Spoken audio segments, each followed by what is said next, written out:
The most popular Quran reciter, Sheikh Nurin Muhammad Siddiq, has passed away in a car accident. As you all know, he is one of the most famous reciter of Holy Quran who melted millions of hearts just by his sweet voice with Qira. When he met with this car accident, he was not the only person inside the car. 3 more other Quran fully memorized men were found.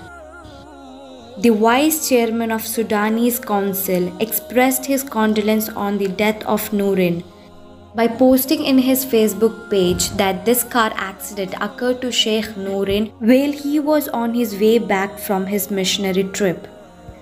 Know more about his life. Let's begin the journey of Sheikh Nurani Muhammad al-Siddiq. He was born in Sudan in a Muslim family. During his mid-19s, he began to memorize Quran at the hands of sheikhs of Khatib in the Bara religion of northern state.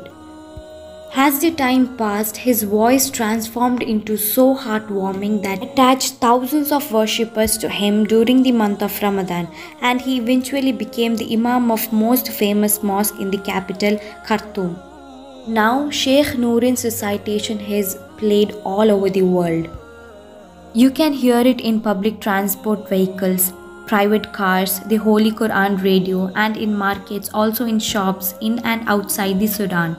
He also participated in several international competitions, mostly in Malaysia and Dubai, where he successfully won 3rd international prize in reciting Holy Quran, between competition with 83 other countries. He is not only just to remember, but also loved deep in our heart. May Allah subhanahu wa ta'ala grant him Jannatul Firdaus. Ameen. Just because you're young and healthy doesn't mean death won't come to you. Death has no age restrictions. We should always be prepared. So, what's your choice?